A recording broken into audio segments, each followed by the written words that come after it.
Essa semana foi a semana que a gente, na cultura americana, teve o Dia de Ação de Graças, né? Uma cultura extremamente, fortemente, talvez em toda a história da humanidade, a mais fortemente influenciada pelo Evangelho.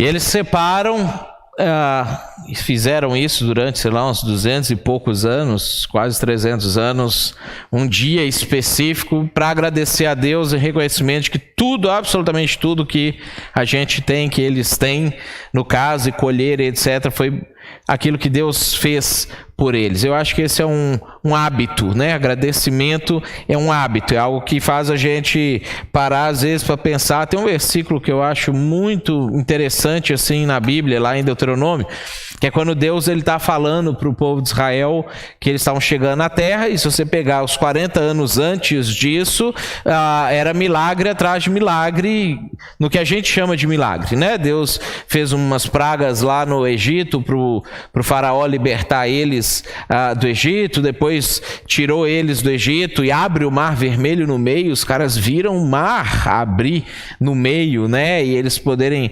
atravessar. É como se você pegasse, sei lá, o Guaíba aqui, você conseguisse sair de Porto Alegre e chegasse em Guaíba, né, a cidade mesmo, a pé, passar ali, te abriu, você via as colunas dos lados, assim, você conseguia passar. Depois, por 40 anos, chovia pão do céu todos os dias, menos sábado, para que eles pudessem comer, para que eles pudessem se alimentar. E aí eles estavam chegando na Terra Prometida, e a vida deles ia ficar tipo a nossa vida, não ia ter esses negócios assim fantásticos acontecendo mais, de um mar abrir, um chover pão, esse tipo de coisa. E Deus sabia que eles iam começar a cair na rotina, no ordinário, talvez como às vezes a gente cai na rotina e no ordinário, e eles iam plantar, e daí a 6 meses aquilo que eles plantaram ia nascer e eles iam colher, e eles iam começar a olhar e falar assim, não, mas isso não é nada especial, porque sei lá, o sírio está fazendo isso também, o moabita está fazendo isso também, o egípcio sempre fez isso sem servir a Deus. E aí, com o passar do tempo, eles iam começar a olhar para a rotina da vida, para o dia a dia, e eles iam começar a pensar, parece que Deus não está participando da minha vida. Tudo aquilo que eu estou obtendo com o meu esforço, com o meu mérito, com a minha conquista. E Deus, quando eles estão para chegar na terra, quando Deus está dando ali as últimas mensagens para eles, sabendo que eles iam cair nessa rotina, ele fala para eles assim, quando vocês entrarem na terra, e vocês entrarem nessa rotina do dia a dia, na vida normal, não diga no seu coração, o meu braço forte é que me fez ter todas essas coisas. Não se esqueçam de que até para isso ter acontecido, vocês só puderam fazer por minha causa. Eu acho que a gente precisa cuidar para resgatar Deus na nossa rotina, Deus no nosso dia a dia, entender que até as coisas mais simples e óbvias, às vezes alguém fala comigo assim, Matheus, você é um cara tão inteligente, e você acredita em milagre, né? Em esse tipo de coisa, tipo isso, de Deus abrir um mar, de Deus fazer... Cara, Deus fez o mar, né? E não existia absolutamente nada de nada, não existia nada. E tudo que existe, Deus fez. Então, mexer no mar é muito mais fácil do que criar tudo do zero, do absolutamente nada. Então, Deus fez isso por todos nós. E é aquele conceito que a gente em teologia estuda sobre graça comum. Ele faz isso sobre as pessoas que não acreditam nele também. Ele faz isso para as pessoas que não cultuam a ele também. Isso não é justificativa para que a gente perca de perspectiva de que é ele que faz tudo por nós. Eu acho que isso que a gente cantou por último agora, sobre agradecer a Deus, é algo que a gente precisa resgatar no ordinário da nossa vida, no dia a dia, nas coisas simples, que às vezes a gente supõe que a gente está conseguindo fazer porque a gente é bom, porque a gente é inteligente, porque a gente é forte, porque a gente estudou, porque a gente de uma forma meritosa conseguiu alcançar determinada situação. Eu acho que a gente precisa resgatar isso, e faz bem, é saudável para a gente esse tipo de coisa. Antes da gente passar para a mensagem, a gente tem... foram todos os slides. Tem que me ajudar alguém ali a voltar para o início. Bem para o iníciozinho. Aí, isso. Vocês já viram o spoiler da mensagem agora. Então, finge que vocês esqueceram o que tem ali para frente. Vocês, uau, isso vai acontecer? Então, esse é o nosso aviso dessa semana. Nós temos agora, sábado que vem, agora às 19h30, nós vamos ter o nosso primeiro concerto do Coral Betânia público, né, para todo mundo. A gente tem tido apresentações do Coral Betânia para nós aqui nos nossos cultos, sempre nos domingos de ceia nós temos tido isso, e agora nós vamos ter uma apresentação pública, uma compilação de várias das músicas que já foram cantadas aqui e mais um bônusinho também para a gente. E isso é, gente, uma oportunidade muito bacana para você convidar pessoas para estar aqui com a gente no sábado que vem. Convidar seus amigos, familiares, às vezes pessoas que não gostam de igreja, mas gostam de arte, gostam de coisa bonita, gostam de música bacana, gostam de coisas bem feitas. Traz essa pessoa para estar aqui junto com a gente. No final do culto, os diáconos vão estar ali atrás com um convite, que o objetivo é que você leve um convite para alguém. Pensa nessa pessoa e antes de entregar o convite para essa pessoa, aquilo que a gente já conversou, já preguei uma mensagem sobre isso, a gente normalmente fala sobre isso, antes de você convidar a pessoa, invista na vida da pessoa. Esse aqui é um outro exercício fantástico de melhoramento pessoal, de santificação, de vida cristã, que é um exercício da gente sair do nosso individualismo, sair dessa maneira egoísta, às vezes, que a gente tem de enxergar o mundo e participar da vida das outras pessoas, entender que a gente precisa investir na vida das outras pessoas. Então eu queria convidar você a fazer isso, pegar o convite ali com os diáconos no final, a hora que você estiver indo embora, passando pela porta, pega o convite, chega em casa, ore por essa pessoa, liga para ela ou manda uma mensagem hoje, amanhã, marca com ela alguma coisa para você investir na vida dela, gastar um tempo com essa pessoa e convida ela para estar aqui sábado que vem às 19h30 junto com a gente nesse momento do coral. Ontem eu peguei um pedacinho aqui do ensaio, tá lindíssimo, tá maravilhoso, eu acho que vale muito a pena, vocês já sabem disso, porque vocês participam aqui quando a gente tem as apresentações, tá muito bacana, eu acho que é uma oportunidade fantástica de você fazer também com que alguém possa se aproximar do Senhor, a partir da arte, a partir da música, das letras que cada uma dessas canções, ela tem uma mensagem ali, eu acho que vai fazer muito sentido para as pessoas que você puder convidar e vai ser uma forma muito bacana de você aproximar de alguém e aproximar alguém do Senhor, que é o nosso objetivo, ok? Então, finalzinho, você pega o seu convite ali no final para uma pessoa e faz isso, realmente, como um exercício para você. A gente vai falar sobre esse tema, Deus em meio aos problemas, e essa semana eu tive 2 atendimentos no escritório, foram emblemáticos assim, até pela ordem em que eles aconteceram, foi ali meio que um depois do outro, e foi muito interessante porque quando a gente fala sobre problema, nós temos a tendência de falar sobre problema a partir de comparação, né? Quando você fala que você tem um problema na sua vida, você normalmente olha para as pessoas que não têm aquele problema, se compara com aquelas pessoas e começa a reclamar do problema que você tem. E aí a gente, não sei se vocês já passaram por esse tipo de situação, eu já, né? Na infância a gente tem aquela mania às vezes de fazer com a outra pessoa aquela situação assim, não, isso aí não é problema é, a gente cita uma outra pessoa na comparação que tem um problema aparentemente pior do que o seu, para que você pare de reclamar dos seus problemas e você fala, não, isso aqui não é nada, né? E aí eu tenho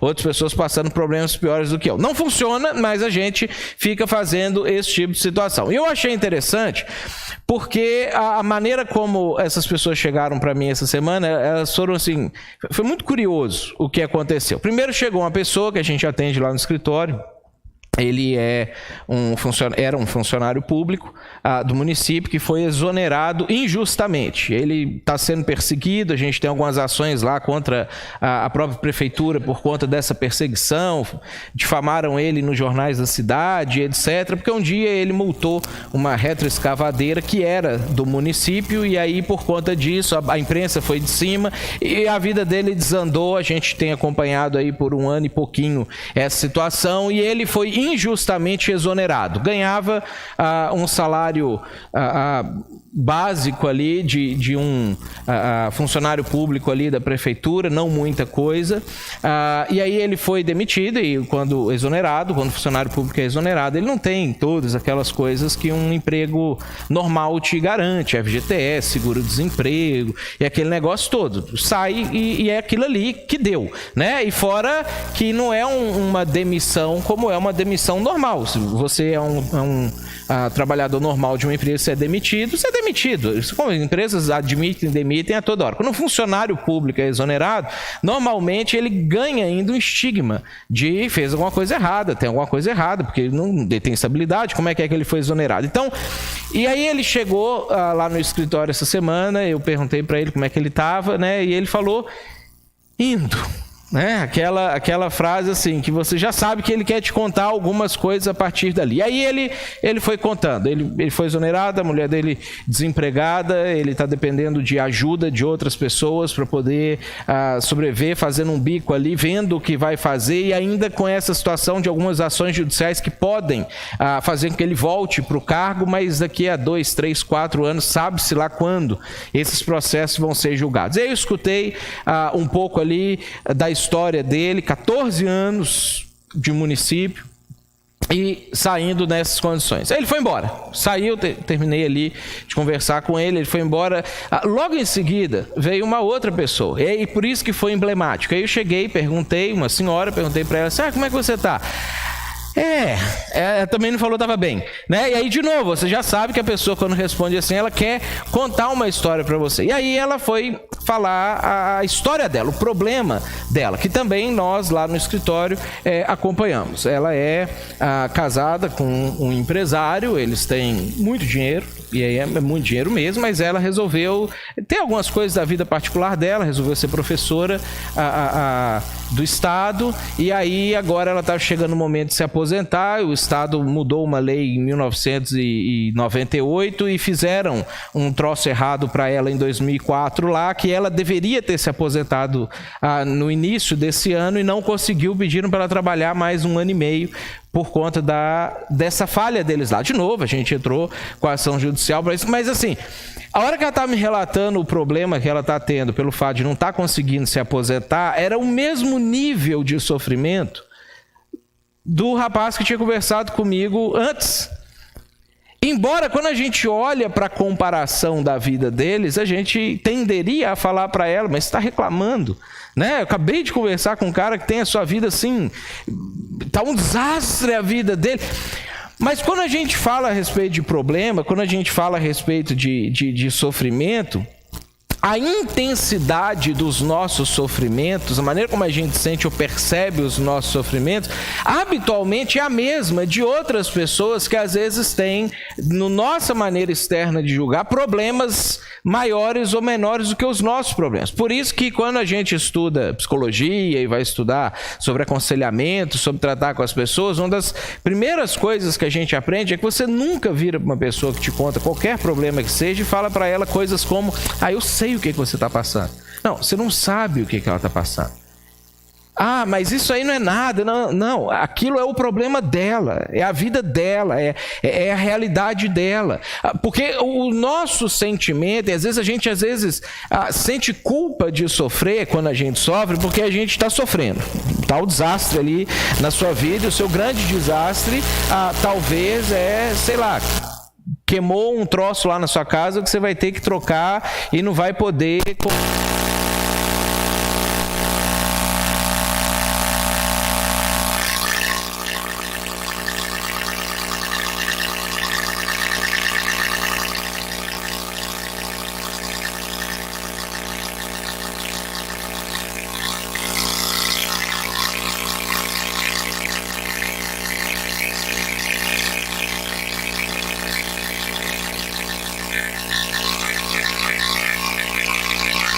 culpado de estar sofrendo.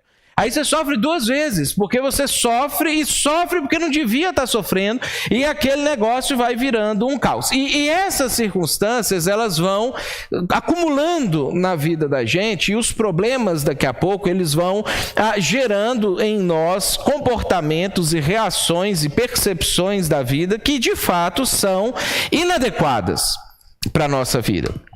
Quando a gente olha para esses problemas, por exemplo, que eu citei agora há pouco, que eu enfrentei essa semana lá, eles são exemplos daquilo que eu e você vivenciamos todos os dias.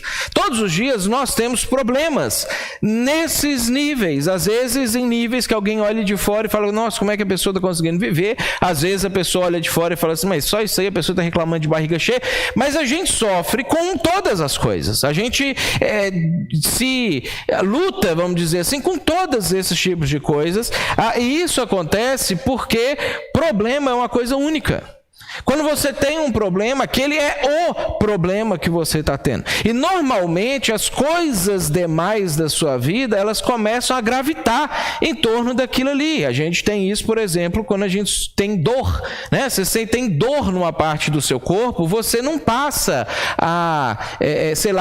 eu vou pensar em todas as outras áreas do meu corpo que não estão doendo. Você não faz isso, você pensa só na parte do seu corpo que está doendo. Não importa o nível de dor, a parte que esteja doendo, ela passa a ser o centro da sua atenção a partir dali. Por isso que quando a gente olha para problema, a gente precisa primeiro enxergar essa situação. Ele é único, ele é uma situação única para mim ou para quem quer que está vivenciando aquilo ali. O que pode ser diferente é o que nós fazemos em relação a isso.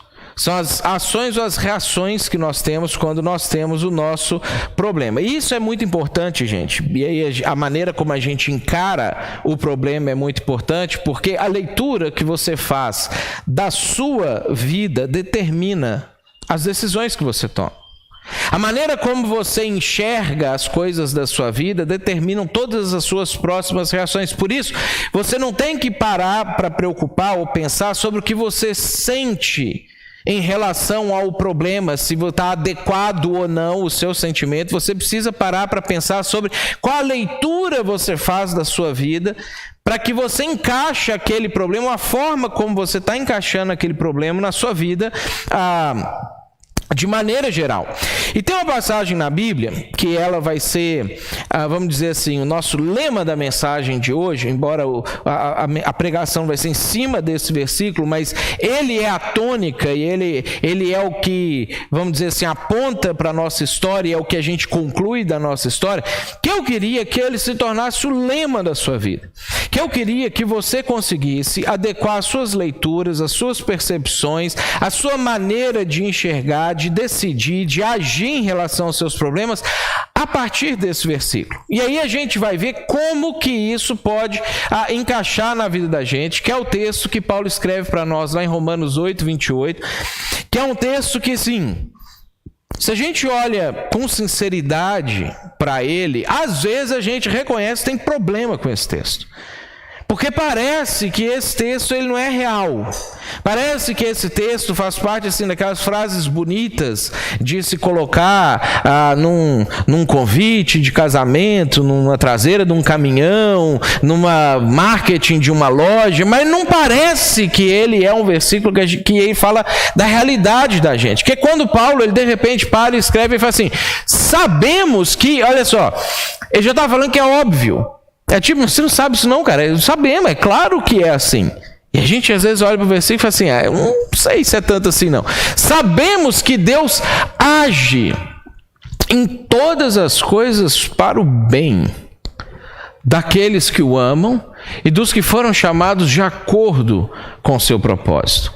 Uma outra versão da Bíblia, a Revista Atualizada, ela traduz para a gente essa mesma passagem, dizendo assim, sabemos que todas as coisas cooperam para o bem daqueles que amam a Deus. Então é interessante que quando a gente pega a versão da Revista Atualizada, parece que as coisas cooperam para o bem daqueles que amam a Deus. Parece que as coisas elas vão sendo organizadas. a NVI, que é essa versão aqui, ela traz uma perspectiva de que parece que Deus age em todas as coisas para que elas cooperem para o nosso bem. Parece que Deus é o sujeito ativo dessa situação. Quando a gente olha no grego essa passagem, ela traz para nós, nessa parte chave, ela traz para a gente uma palavra que a gente conhece bem, porque a gente, apesar de ser grega, a gente usa no português do nosso dia a dia, que é a expressão sinergei, que é o que a gente usa de sinergia. Paulo usou essa palavra nessa passagem, que para nós é claramente a ideia de um trabalho, uma operação associada. O que Paulo está falando? Ele está dizendo que Deus e as coisas entram em sinergia para operar para o nosso bem quando nós amamos a Deus. Quando ele está falando sobre isso, ele está incluindo os problemas também. Porque ele está falando que sabemos que Deus age em todas as coisas, não só nas coisas boas, ou que a gente enxerga como boas, não só nas coisas que nos trazem prazer no momento que a gente está vivendo, não só nas coisas que trazem a felicidade imediata no momento. Paulo está dizendo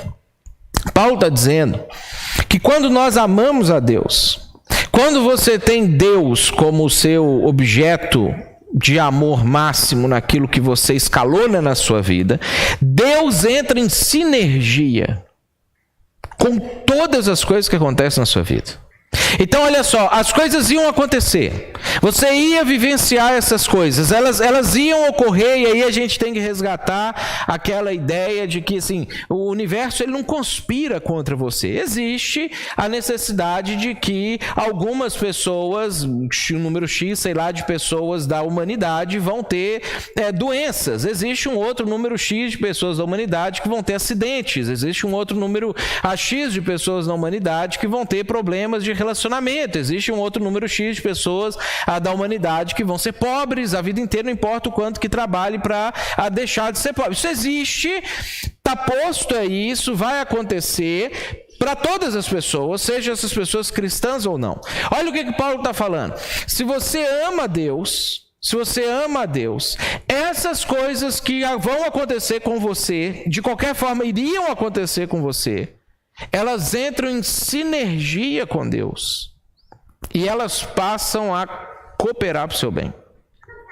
Diferente do que normalmente acontece. Porque normalmente problemas não cooperam para o bem. Normalmente problemas cooperam para o mal. Normalmente problemas avacalham sua vida, estragam a sua vida, fazem ser infeliz, depressivo, angustiado, e ansiosa e etc.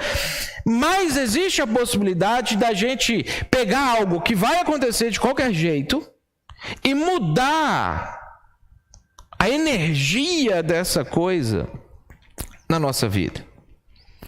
E aí, nós temos várias histórias na Bíblia, porque quando Paulo ele escreve isso aqui, ele escreve isso a partir de uma percepção que ele teve. Ele leu a Bíblia, que era o que norteava toda a vida dele, ele observou as histórias da Bíblia, depois ele observou as histórias da vida dele, das pessoas que estavam na volta dele, e ele chegou nessa conclusão. Então, existem várias histórias na Bíblia que mostram pra gente isso acontecendo na prática. Que é interessante que quando a gente vê isso na história de alguém, a gente tem a possibilidade de criar uma identificação da nossa história de vida com a história de vida dessas pessoas. Uma dessas pessoas, talvez é a história mais famosa do Antigo Testamento, que pessoas que não são cristãs conhecem, ateus conhecem, todo mundo já teve contato com o mundo ocidental, conhece essa história. É uma história que fala ou traz para a gente muita clareza em relação a esse tipo de situação, que é a história de Davi e Golias. Davi e Golias, eles são, essa história de Davi, ela talvez é uma história emblemática de como Deus faz com que todas as coisas normais da vida de qualquer pessoa, porque Davi não vivenciou as coisas que ele vivenciou porque era especial, mas porque ele amava a Deus, essas coisas entraram em sinergia com Deus e cooperaram para o bem dele. Quando a gente olha para a história de Davi e Golias, ela é uma história, sei lá, às vezes desafiadora da gente falar sobre ela, todo mundo já sabe o final, né? o Davi não vai perder para o Golias no final. A gente já sabe o que vai acontecer, né? Essa imagem bacana que eles fizeram lá já mostra, ele já está com a cabeça do cara na mão, vai arrancar a cabeça dele no final da história. Então, eu queria que a gente prestasse atenção em alguns detalhes de o que foi que gerou essa situação final. Porque para nós que não estamos ainda com pressa de viver o final da nossa vida, é muito importante a gente cuidar desse durante a vida, do que é que a gente está fazendo, para que o dia que chega o final, a gente possa ter uma situação assim. A história de Davi, até hoje, ela é tida como a história de um azarão. Né? Quando a gente escuta alguém falar sobre, não, é igual Davi e Golias, o sujeito que a gente na fala é o Davi, a gente pensa é o mais fraquinho que vai ganhar do mais fortão, né? Às vezes no futebol, sei lá, a gente vê lá um time da terceira divisão que ganha de um time principal, a gente fala, não, foi uma história de Davi e Golias ali, porque aquele time pequeno e fraco superou e ele ganhou do time gigante, etc. Então, quando a gente fala sobre Davi e Golias, a gente pensa sobre uma vitória improvável a partir de uma ação milagrosa de Deus. Parece que, para que Davi ganhasse de Golias, Deus tinha que intervir da mesma maneira como ele interviu abrindo o Mar Vermelho.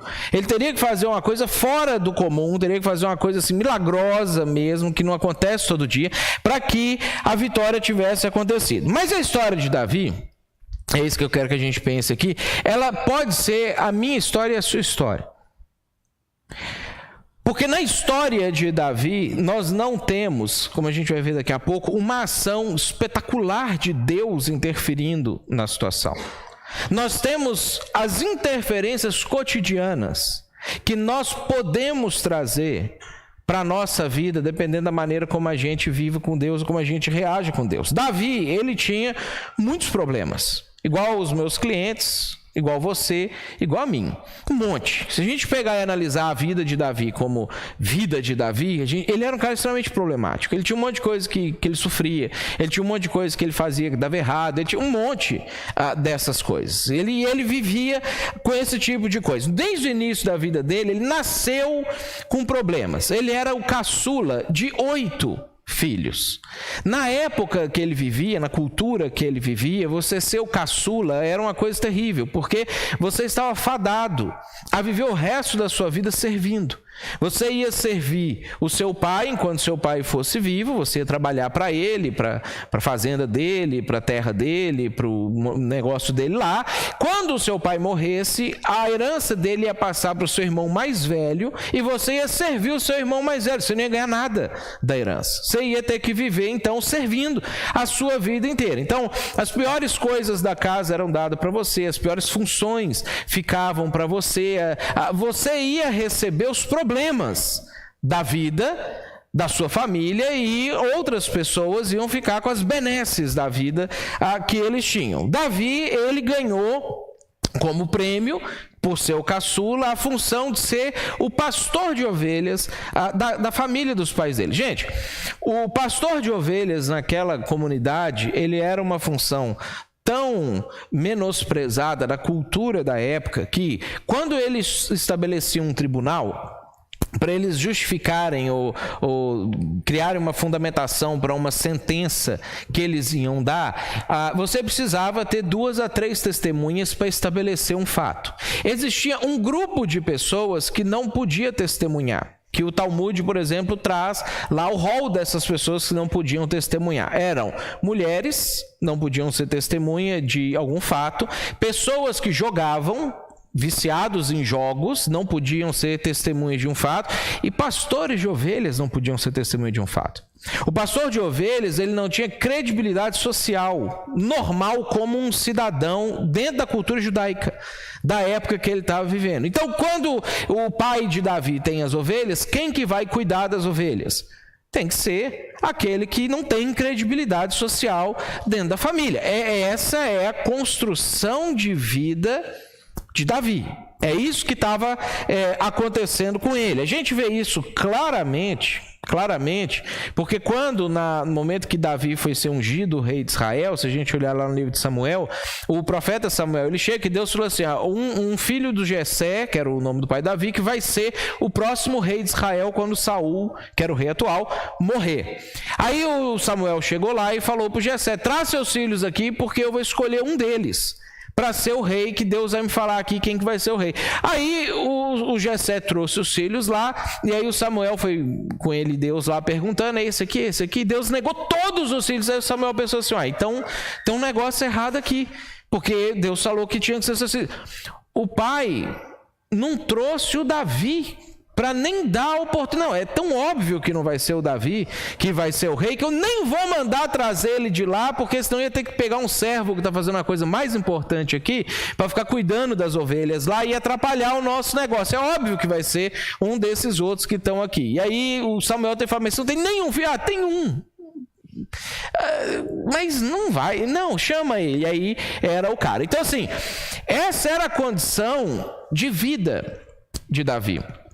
Problema, uma vida extremamente problemática, uma vida que das nossas perspectivas, da minha certamente, talvez da sua também, se você sente igual eu sinto, uma vida que não é legal de se viver, não era o que eu gostaria de viver para mim, né? Essa era a vida de Davi. Um dia, nessas condições, os israelitas entram em guerra com os filisteus, que é tipo os palestinos que a gente tem hoje lá, eles ainda continuam se degladiando até hoje. Eles entraram em guerra entre eles lá, e aí eles resolveram se atacar, e aí eles chegaram num vale chamado Socó, que é esse vale aí, e que ele tinha uma geografia que favorecia alguns tipos de batalha. Hoje está bonitinho, ó, eles araram, encheram de plantação lá. Na época não devia ter isso não. Como é que eles faziam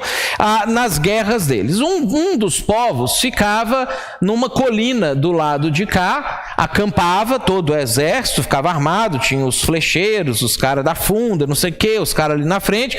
Tinha o vale, que era onde eles deveriam supostamente se encontrar para a guerra, para se matar ali no vale, e o outro povo ficava acampado do lado de cá, também num lugar mais alto. Por quê? Do lugar mais alto, você não ia ser pego de surpresa, porque se o outro exército resolvesse te atacar e ele tivesse que subir a colina para te atacar, você tinha vantagem sobre o exército. Então ninguém atacava subindo a colina. Eles ficavam lá se provocando até que eles ambos descessem a colina e se atacavam ali embaixo, e aí alguém vencia. Então o povo de Israel estava acampado do lado de cá, ó, na foto você é o povo de Israel, você está com a visão deles, né? Os filisteus estavam acampados do lado de cá e tinha o vale que ele estava aguardando que houvesse a batalha. Só que ninguém descia. Tava aquele negócio, não, vem você, igual o jogo de futebol quando o time não quer ganhar, ninguém ataca, fica aquele negócio ruim, tava desse jeito aqui. Aí os filisteus falaram assim, não, nós vamos fazer o seguinte, existia uma outra modalidade de batalha antigamente, que era você colocar os heróis, os mais fortes de cada um, que representava toda a nação, e o herói que vencesse a batalha, os outros tinham que se submeter. Se vocês assistiram aquele filme Troia, né? Tem uma cena inicial do filme, tem um cara lá fortão gigante, aí vem o Aquiles correndo com a espada, finca a espada assim nas costas dele, e aí o reino tem que entregar para o outro, ou seja, eles não se matavam, era uma maneira civilizada, vamos dizer assim, de resolver a guerra deles. Então, bom, ninguém quer descer, tá do lado de cá brigando.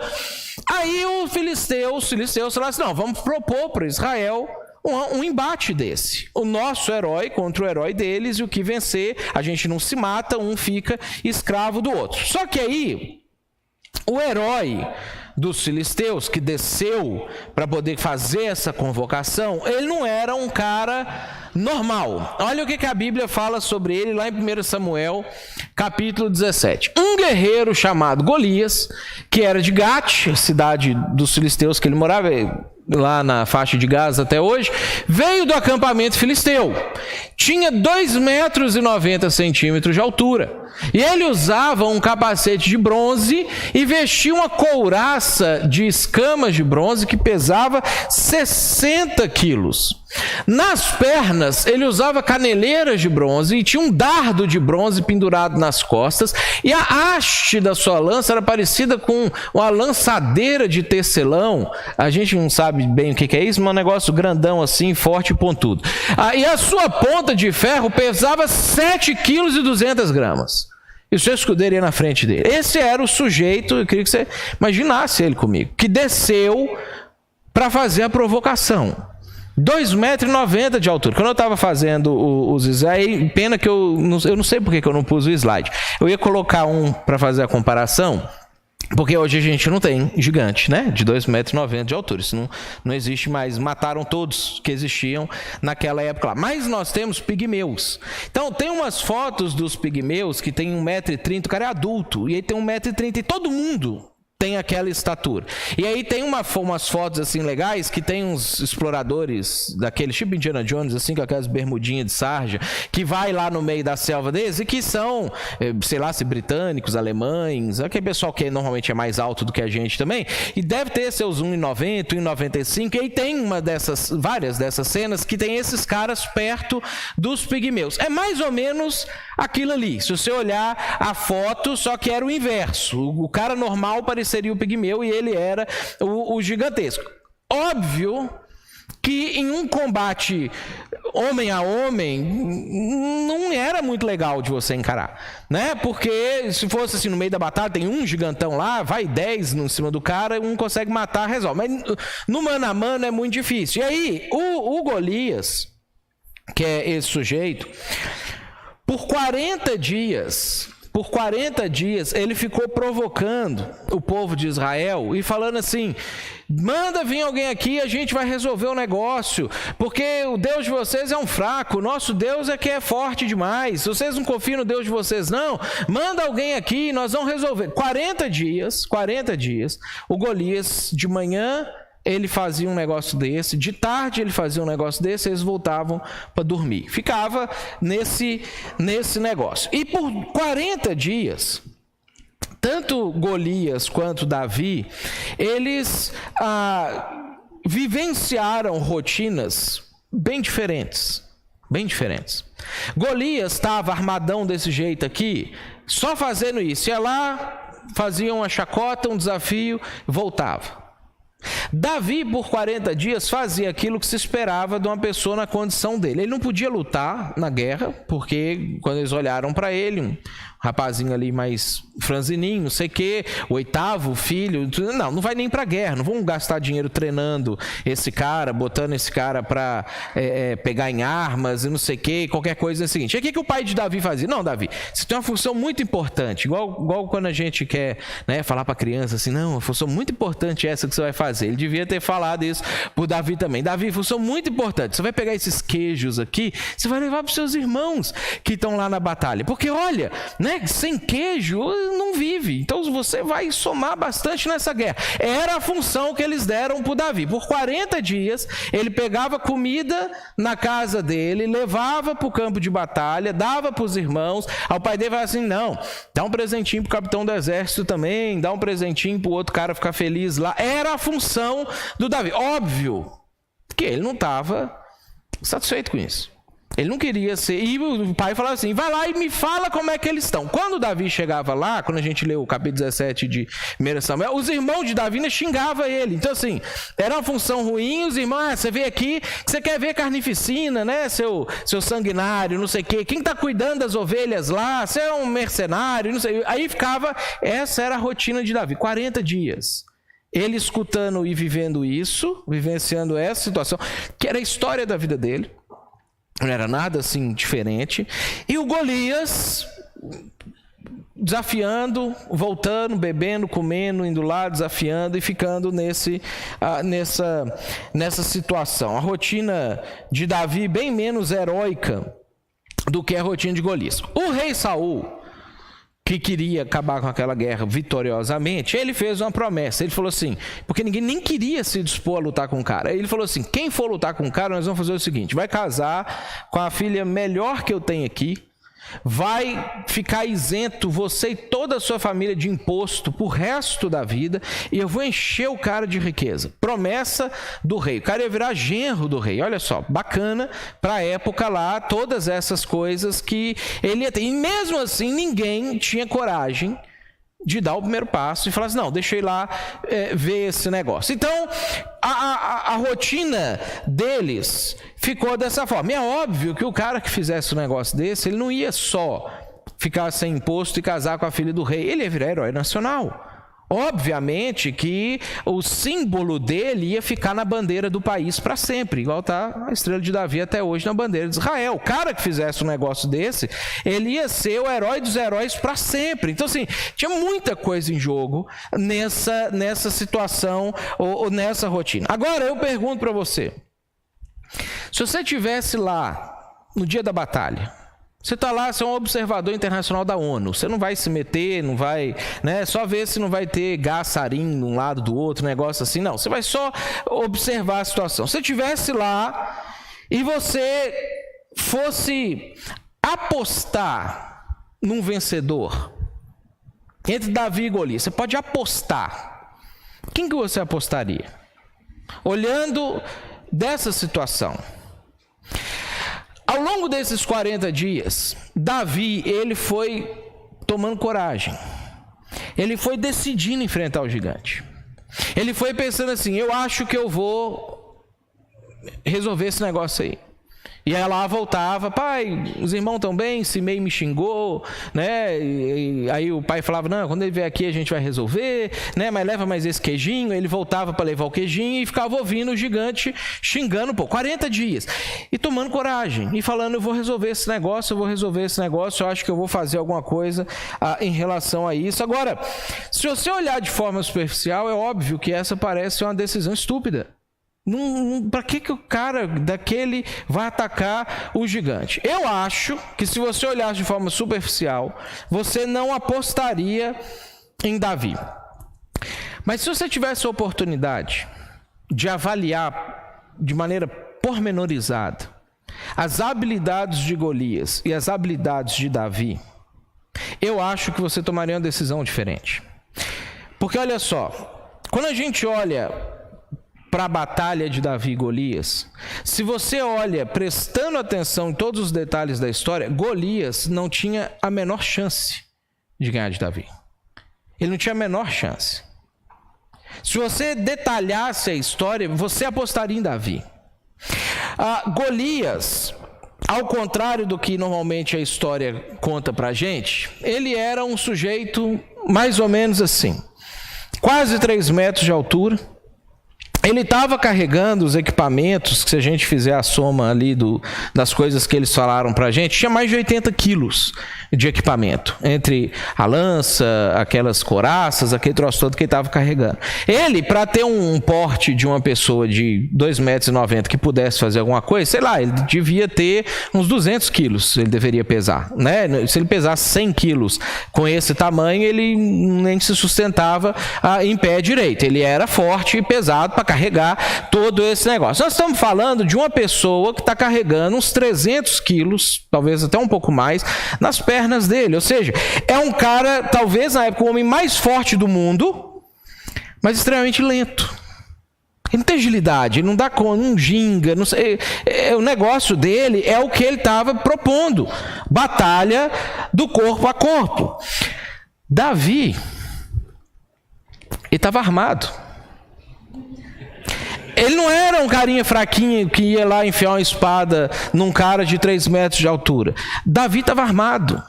A Bíblia diz pra gente que Davi, ele usava uma funda. O que é uma funda? Uma funda, ela tem até hoje, tem gente que pratica esses esportes por aí, lá no Oriente Médio tem uns carinhas que ainda tacam. Ela tem a possibilidade de atingir um alvo a 200 metros de distância.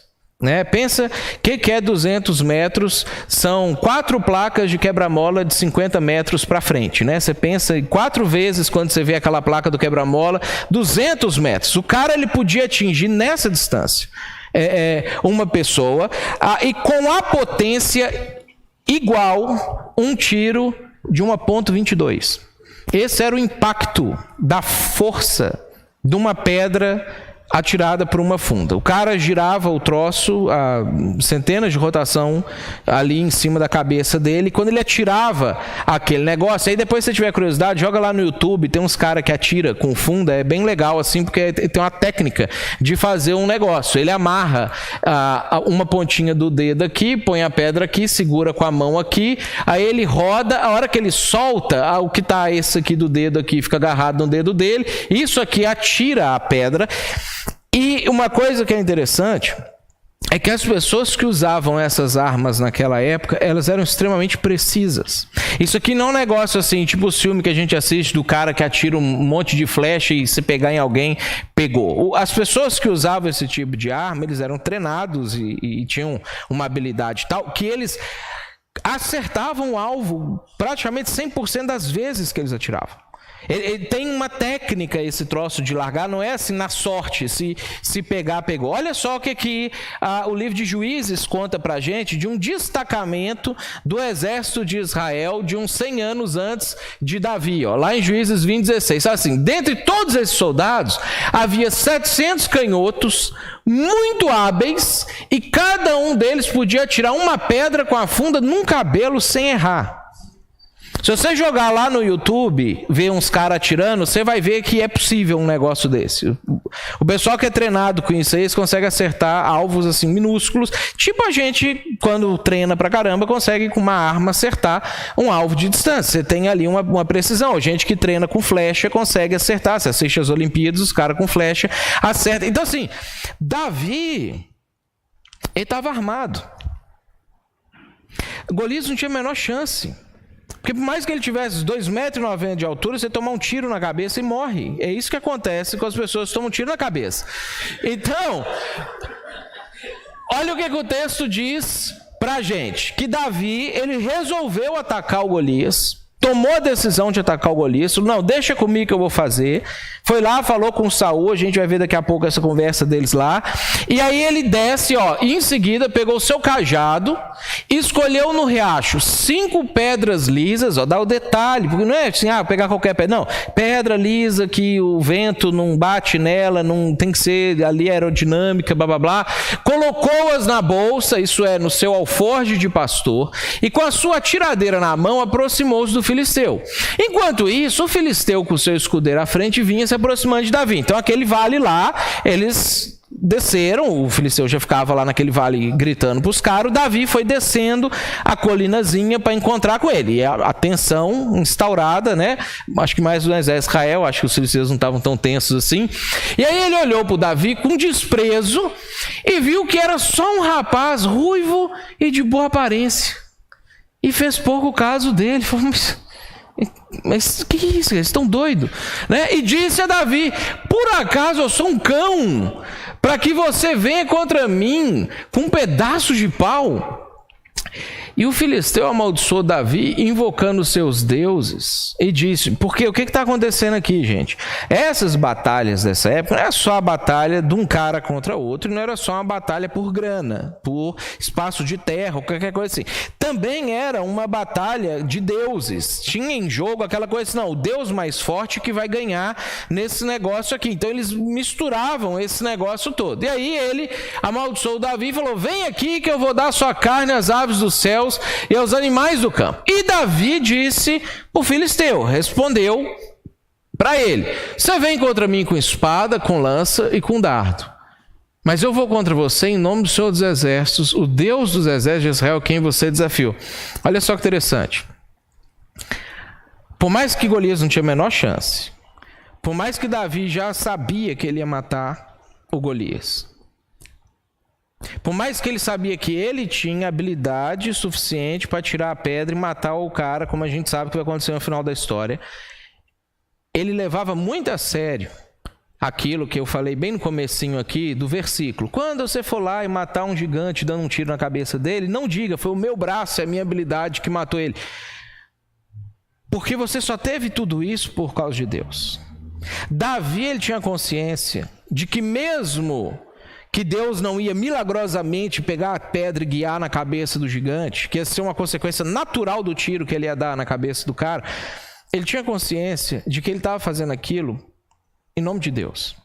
E ele nunca perdia e nem perdeu isso de vista. Então ele responde assim para o Golias. Quando o filisteu começou a vir na direção de Davi, esse correu depressa na direção da linha de batalha para enfrentá-lo.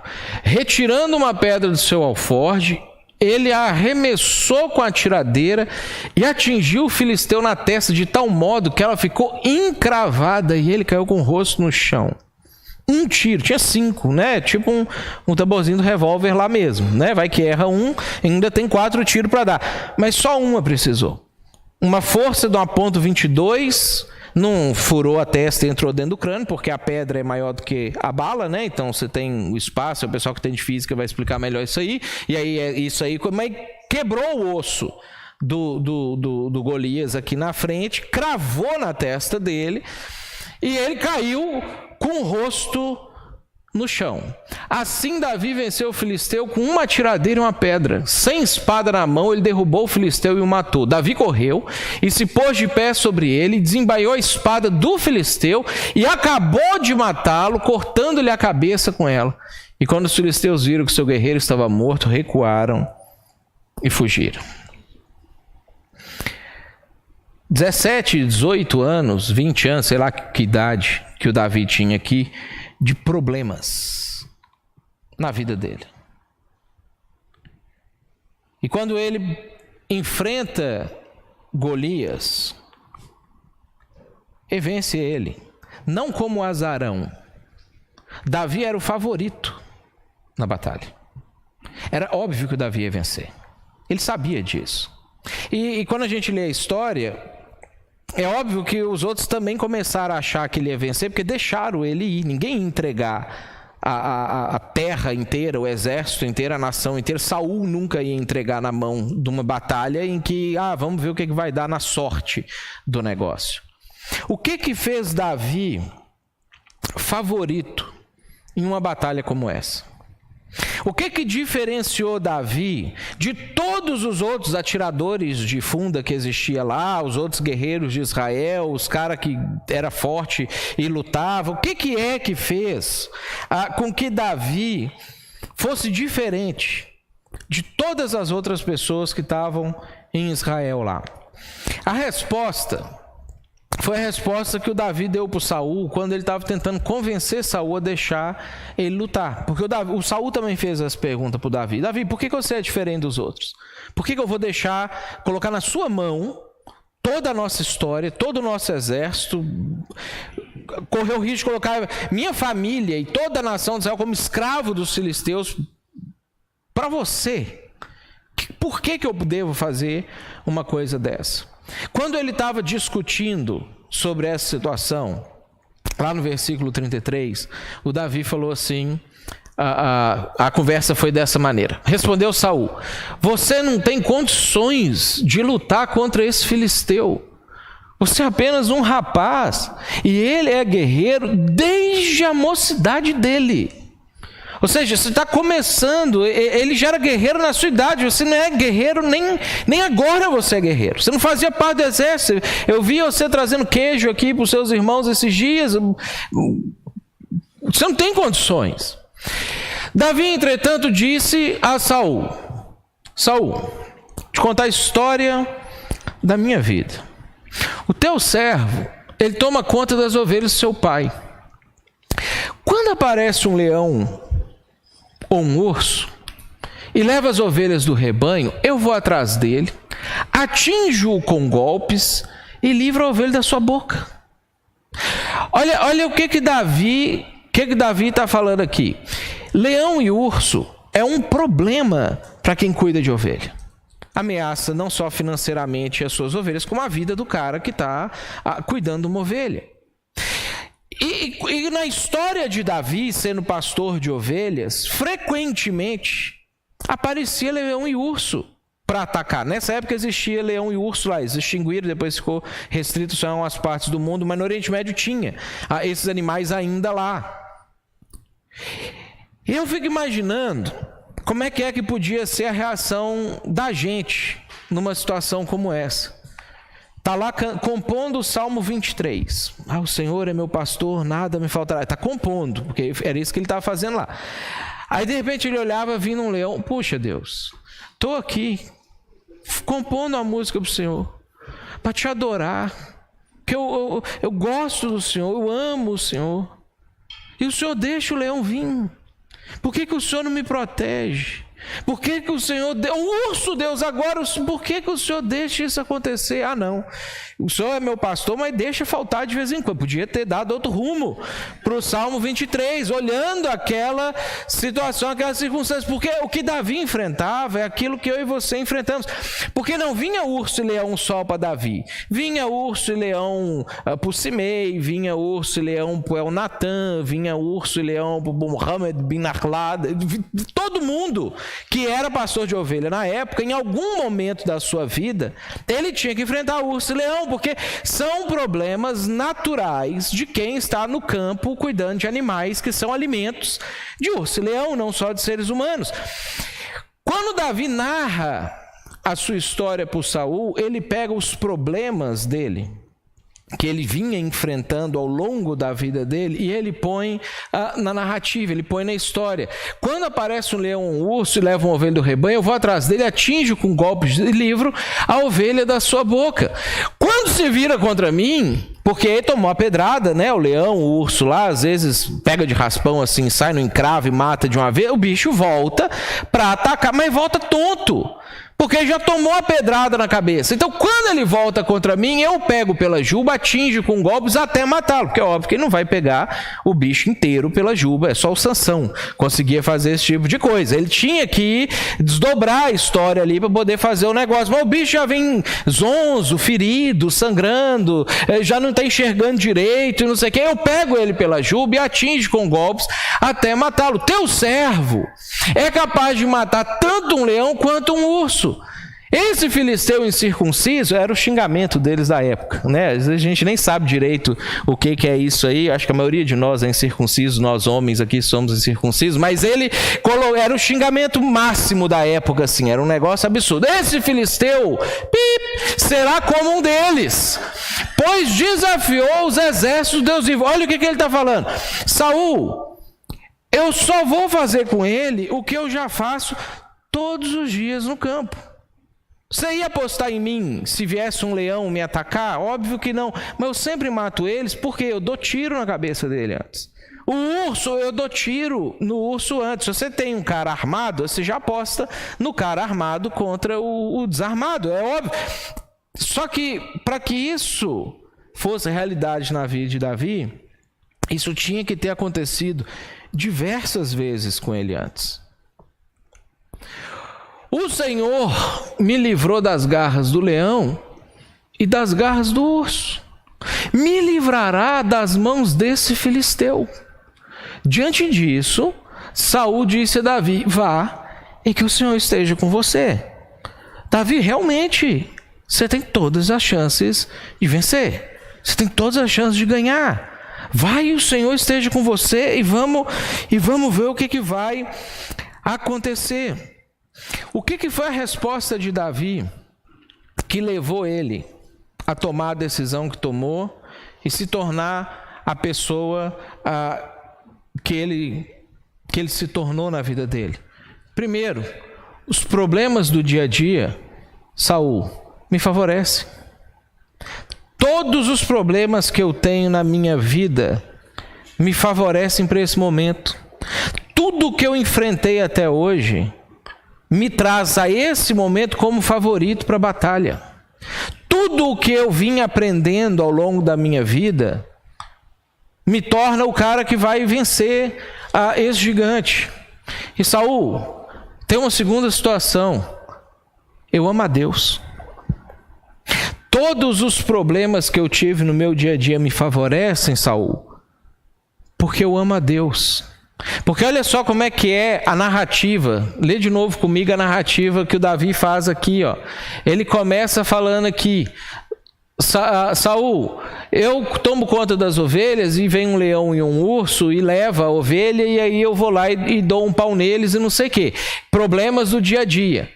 O teu servo é capaz de matar um leão e um urso, vai matar esse também. Por quê? Porque ele desafiou os exércitos do Deus vivo. Saul, se ele tivesse desafiando só você, não sei se eu entrava nesse negócio não. Se fosse por dinheiro, se você falasse assim para mim, não, você vai ficar rico se fizer isso, se fosse só por dinheiro, eu não entrava nesse negócio não. Mas eu amo Deus. E ele está falando mal de Deus. E como que a gente fica quando alguém fala mal de alguém que a gente ama? O que a gente sente quando alguém deprecia alguém que a gente ama? Quando alguém zomba ou caçoa de alguém que a gente ama? Davi amava a Deus a vida inteira. Vinha o urso, ele ia lá, matava o urso, sentava e falava: tu me faz repousar em verdes pastos, leva-me para junto das águas tranquilas. Aí vinha o leão, atacava ele ia lá, lutava, matava, não sei o quê, baixava a adrenalina, ele tomava a aguinha dele lá, o vinhozinho, sei lá, aí ele sentava lá de novo e falava: ainda que eu ande pelo vale da sombra da morte, eu não temerei mal nenhum, porque tu estás comigo. A tua vara e o teu cajado me consolam. E o Senhor prepara uma mesa para mim, na presença dos meus adversários. E o Senhor unge a minha cabeça com óleo. E não tem nada que eu queira mais na minha vida do que habitar todos os dias na casa do Senhor. Davi amava a Deus.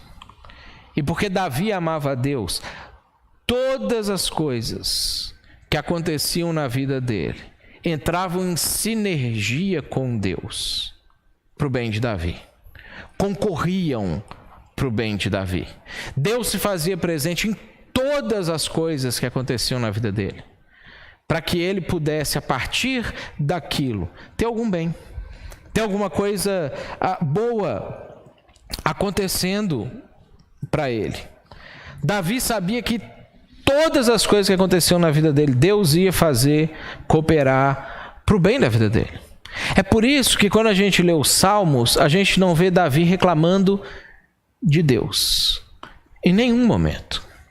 Davi às vezes reclama de situações, Davi conta problemas que ele está passando para Deus, e ele fala: Deus, está difícil. Então assim, aqui não é que você tem que ser uma pessoa positiva e não pode falar mais nada porque atrai, não sei o que. Não, você pode falar que está ruim, você pode reclamar da situação, você pode apresentar para Deus assim: Deus, aqui está horrível isso aqui está horrível, mas o Senhor é bom, e eu sei que o Senhor é bom, eu amo o Senhor, e eu sei que de alguma forma essas coisas, se eu amo o Senhor, elas vão entrar em sinergia com o Senhor. E elas vão cooperar para o meu bem. Você pode mudar a perspectiva completamente de como você encara os problemas na sua vida. Completamente. Mas você talvez precise também mudar o seu coração para isso acontecer. Porque não é só uma mudança racional, lógica que você vai fazer. Talvez você precise fazer uma mudança aqui dentro. No que você sente por Deus. Em quem é a paixão maior da sua vida. Quem é o amor maior da sua vida. Quem é aquele que define tudo de bom que você tem na sua vida. Se você muda isso dentro de você, você pode agora começar a olhar para as coisas da sua vida de uma perspectiva completamente diferente. E aí, para encerrar, eu queria que você pensasse no maior problema que você tem hoje. Pensa nele aí agora, o maior problema que você tem. Maior dificuldade, maior complicação, aquilo que talvez está tirando seu sono, que está te dando ansiedade, que está te dando frustração, que você chora a respeito disso. Queria que você pensasse nisso aqui agora. E aí eu queria te fazer 3 perguntas. Se você superasse o seu problema hoje, o que você aprenderia disso? Talvez você vai falar para mim, nada, eu não tenho nada para aprender com esse negócio. Aí eu ia convidar você, nessa semana, separar um pedaço da sua vida, você fazer uma reflexão mais ponderada e não tão emocional como talvez você pode estar fazendo ela agora. Se você superasse, o que você aprenderia? Que virtude nova talvez você teria disso? Que habilidade ou conhecimento você ganharia a partir da superação desse problema? O que é que você está entrando ou entrou no negócio não sabendo, não conseguindo, não sendo, e você pode sair sendo, ou sabendo ou conhecendo? E uma terceira pergunta: aonde que Deus está nisso tudo? Desse problema que você acabou de pensar nele agora, aonde você colocou Deus na história da sua vida? Aonde que você incluiu Ele na participação disso que você está passando nesse momento agora? Como é que é o seu relacionamento com Deus no problema? Talvez não tenha nenhum. Talvez você vai falar assim, não, eu fico com Deus aqui na igreja, eu canto, eu oro, mas quando eu volto para casa e o problema aparece para mim de novo, não, Deus, isso é problema meu mesmo, desculpa, não vou te incomodar. Talvez você coloca Deus como culpado do seu problema. Você fala com Deus assim, Deus, estou indo na igreja, estou tentando, mas assim, eu até acho que é o Senhor que está fazendo esse negócio aí e não está cooperando comigo. Talvez você coloca Deus como, Deus, participa comigo, está difícil, dói, é duro, mas participa comigo disso aqui. Eu quero o Senhor do meu lado nesse negócio aqui. Como que você faz com Deus no seu problema? Onde é que Ele está no meio dessa circunstância? Eu queria desafiar você com essas reflexões a amar o Senhor, a colocar Ele como objeto maior do seu amor em qualquer questão da sua vida. E aí, todas as outras coisas e problemas que você está passando, você filtrar a partir do seu amor pelo Senhor. Porque a história de Davi pode ser a história de qualquer um de nós. Qualquer um de nós. Deus não pegou a pedra milagrosamente que ia errar, e aí ele foi lá e mirou na testa do gigante. Davi era capaz de dar a pedrada na cabeça do gigante e matar o gigante. Mas isso é porque ele amava o Senhor e todas as coisas que aconteciam na vida dele entravam em sinergia com Deus.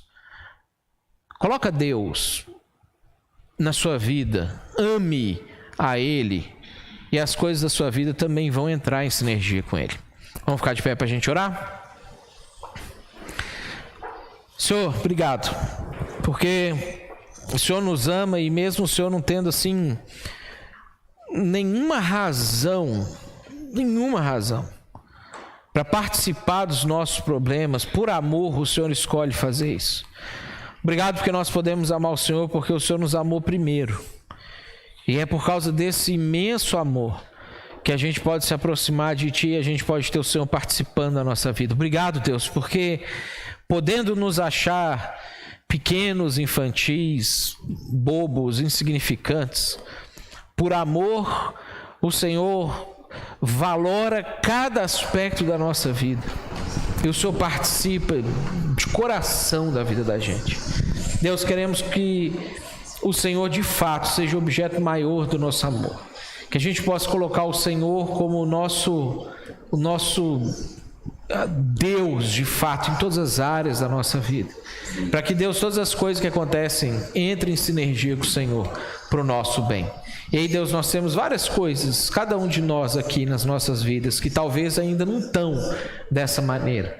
Pedimos que o Espírito Santo do Senhor nos ajude a colocar isso em prática na vida da gente, de uma forma bem factível, para que a gente possa experimentar as mesmas coisas que Davi experimentou ao longo da vida dele, Deus. Esse é o nosso desejo. Pedimos que o Senhor leve a gente em paz para casa, Deus, debaixo da Tua proteção. Livra a gente do mal. Nós oramos pelas pessoas que nós vamos convidar para estar com a gente aqui semana que vem no coral. Pedimos, Deus, que o Senhor já prepare essas pessoas, o coração delas, para que elas possam receber bem esses convites e também motive a gente a falar com essas pessoas. E eu peço, Deus, que o Senhor não deixe a gente cair na tentação de amar qualquer outra coisa mais do que o Senhor. Nós oramos a Ti em nome de Jesus. Amém. Que o amor de Deus, nosso Pai, que a graça do nosso Senhor e do nosso Salvador Jesus, que a comunhão do Espírito Santo esteja sobre a sua vida hoje e sempre. Amém. Deus te abençoe.